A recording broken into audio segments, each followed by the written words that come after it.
Assalamualaikum warahmatullahi wabarakatuh. Perkenalkan, nama saya Sigit Cahyatul Aji dari kelas TIB. Di sini saya akan menjelaskan tentang kernel. Kernel merupakan sebuah perangkat lunak yang menjadi bagian utama dalam sebuah sistem operasi komputer, yaitu untuk membantu macam-macam program aplikasi untuk mengakses hardware. Dengan kata lain, kernel adalah mediator antara software dan hardware yang menyediakan pengaturan input-output, pengaturan file, dan yang lainnya. Yang sering kita kenal itu adalah kernel Linux. Kernel adalah program komputer yang merupakan inti dari sistem operasi komputer, dengan kontrol penuh atas segala hal yang ada di sistem. Pada kebanyakan sistem, ini adalah salah satu program pertama yang dimuat saat startup setelah bootloader, menangani memori dan peripheral seperti keyboard, monitor, printer, dan speaker. Kernel menghubungkan perangkat lunak aplikasi ke perangkat keras komputer. Protek kritis kernel biasanya dimuat ke dalam area pelindung memori yang mencegahnya ditimpa oleh aplikasi atau komponen lainnya lebih kecil dari sistem operasi. Sejarah kernel merupakan program komputer yang mengatur semua permintaan akan input atau output dari perangkat lunak atau software. Pada tahun 1990-an, sebuah jenis algoritma pembelajaran baru dikembangkan berdasarkan hasil teori pembelajaran statistik support vector machine. Hal ini memunculkan kelas baru secara teoritis SVM kernel untuk sejumlah tugas pembelajaran. Sejarah Linux dimulai pada tahun 1991 ketika mahasiswa Universitas Helsinki Finlandia bernama Linus Benedict Torvald menulis Linux, sebuah kernel untuk proses 386 proses 32 bit pertama dalam kumpulan CPU Intel yang cocok untuk PC. Pada awal perkembangannya, search kode Linux disediakan secara bebas melalui internet. Kernel Linux berbeda dengan sistem Linux. Kernel Linux merupakan sebuah perangkat lunak. Kernel Linux pertama kali yang dipublikasikan adalah versi 0.01 pada tanggal 14 Maret 1991. Pengembangan telah memperbarui networking stack untuk menyediakan support bagi protokol IPX dan membuat implementasi IP lebih lengkap dengan memberikan fungsi accounting dan firewalling. Kernel 1.2 ini merupakan kernel Linux yang terakhir yang hanya bisa di PC. Versi kernel 1. Monolitik. Kernel monolitik memiliki seluruh service dari sistem operasi di dalamnya. Kelebihan dari desain monolitik adalah efisiensi sehingga performa sistem juga meningkat. Monolitik juga memiliki kelemahan, salah satunya adalah hal stabilitas. 2. Mikrokernel. Dalam ilmu komputer, mikrokernel juga dikenal sebagai kernel adalah jumlah minimum perangkat lunak yang mendekati mekanisme yang dibutuhkan untuk mengimplementasikan sistem operasi (OS). Mekanisme ini mencakup pengelolaan ruang alamat tingkat rendah, manajemen benang, dan komunikasi antar proses (IPC). 3. Hybrid kernel. Desigen hybrid kernel menyerupai mikrokernel tetapi dengan tambahan kode yang menyebabkan hybrid kernel dapat berjalan lebih cepat dari mikrokernel.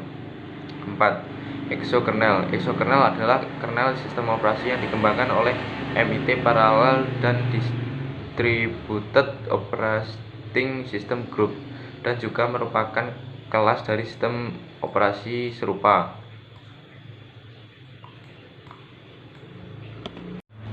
5. Windows kernel. Akar Windows mencapai kembali ke akhir 1980-an.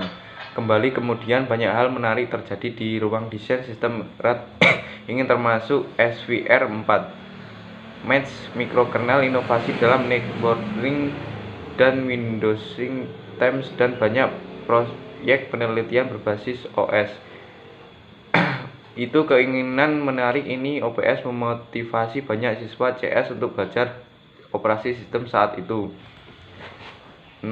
Kernel Linux. Kernel Linux adalah salah satu proyek open source yang paling menarik namun paling tidak dipahami. Ini juga merupakan dasar untuk mengembangkan kode kernel baru. Itulah sebabnya Sam sangat antusias untuk membawa Anda informasi pengembangan kernel Linux terbaru dari orang dalam novel di edisi kedua pengembangan kernel Linux. 7. Kernel Android. Pertama-tama kernel Linux perlu dikompilasi sesuai dengan perangkat kerasnya.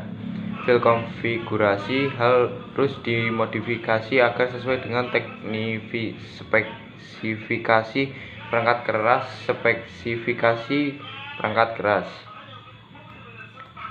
DOS dan Unix. Perintah pada Unix merupakan perintah yang dijalankan pada sistem operasi Unix yang diberikan user untuk melakukan perintah yang diinginkan, baik berupa perintah atau command internal ataupun perintah eksekusi suatu file program yang biasa disebut perintah atau command eksternal. Program penerjemah perintah atau command yang menjembati antara user dan sistem operasi. Hal ini kernel yaitu shell.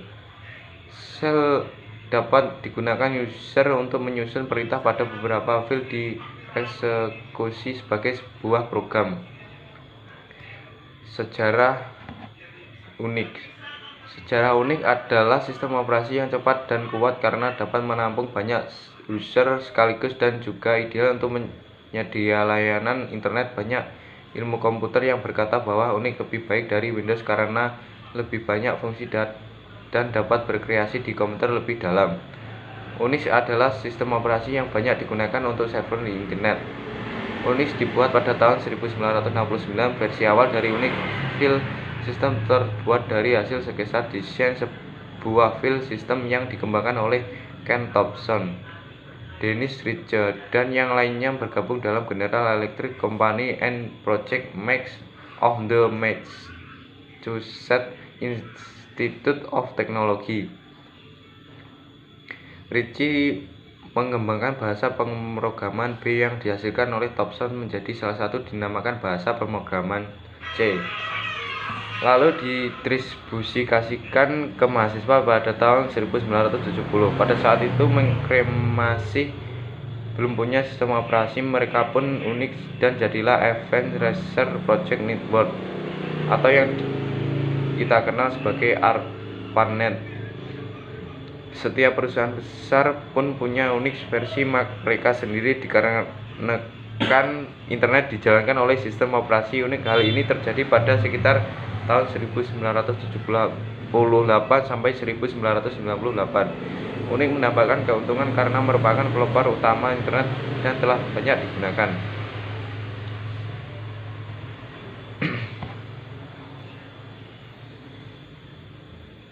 Unix mendapatkan keuntungan karena merupakan pelopor pertama internet dan telah banyak digunakan. Pada tahun 1978, Andante mulai mengenakan biaya pada penggunaan Unix. Para mahasiswa Berkeley menentangnya dan membuat versi mereka sendiri dan menamakannya BSD, Unix Berkeley Software Distribution. Dan jadi Unix mempunyai dua versi utama, yaitu versi Andante dan versi SYSV atau BSD. Kedua versi ini susah untuk dibedakan kecuali Anda adalah programmer. Versi 1969 Unix pada PDP 7, 1971 Unix versi 1 pada DEC pada PDP 11 atau 20. 1973 Unix versi 4 sudah menggunakan bahasa pemrograman. 1974 Unix versi 5 untuk pendidikan. 1975 Unix versi 6 mulai timbul versi BSD. 1979 untuk Unix versi 7 portable dan dilengkapi compiler dan bootloader shell. 1982 Unix System 3. Unix 1983 Unix System 5 ditambahkan versi BSD seperti V dan C shell. 1988 Unix System 5 rilis 4 membuat pemrograman yang ditulis untuk membuat sistem V dan Berkeley Unix menjadi kompatibel dalam satu sistem. Sistem V dan Berkeley Unix menjadi kompatibel dalam satu sistem. Perintah pada DOS merupakan perintah yang command dapat dijalankan pada sistem operasi DOS. Terdapat dua jenis perintah dalam DOS, yaitu perintah internal, yaitu perintah yang sudah ada dalam command .com interpreter perintah DOS dapat langsung dieksekusi oleh kernel DOS seperti det, temp, copy, atau juga del. Sedangkan perintah eksternal yaitu perintah yang tidak ada dalam Medcom. Sejarah. Pada pertengahan tahun 1980, tim Peterson membuat sistem operasi yang dinamakan 86 DOS yang merupakan cikal bakal MS-DOS. Pada tahun 1981, Microsoft membeli hak cipta 86 DOS, membuat perubahan besar dan mengubah namanya menjadi MS-DOS. MS-DOS pertama kali digunakan pada PC DOS 1.0 yang dikeluarkan pertama kali oleh IBM dan menjadi PC pertama yang dibuat oleh IBM pada musim gugur tahun 1981. Pada tahun 1982 bulan Juni, IBM merilis MS-DOS 1.25 untuk memperbaiki beberapa bug dan agar bisa mendukung double-sided disk dan meningkatkan independensi hardware di kernel DOS. Versi ini dikeluarkan juga oleh beberapa vendor selain IBM seperti Compaq, Columbia, dan yang lainnya. MS-DOS versi 1.0 pun tidak lagi digunakan. MS-DOS versi 4 pun dirilis pada tahun 1988 dan meningkatkan visual shell dan mendukung file sistem yang lebih besar. Versi MS-DOS 3.0 4.6. 1. MS-DOS 1.0 sampai 1981 sistem operasi pertama pada IBM PC. MS-DOS 1.1 lebih banyak didistribusikan oleh OEMS dibandingkan IBM. MS-DOS 1.25 perbaikan beberapa bugs. MS-DOS 2.0 struktur file dan ditambahkan hard disk. MS-DOS 2.01 dikenalkan dengan VCJR. MS-DOS 2.11 perbaikan beberapa bug di MS-DOS versi 2.01. MS-DOS 3.0 ditambahkan harddisk yang lebih besar. MS-DOS 3.1 mendukung jaringan Microsoft. MS-DOS 3.2 mendukung disk ukuran 3.5 inci. MS-DOS 4.0 mendukung logical volume lebih besar dari 32 MB visual shell. Sekian dari saya. Wassalamualaikum warahmatullahi wabarakatuh.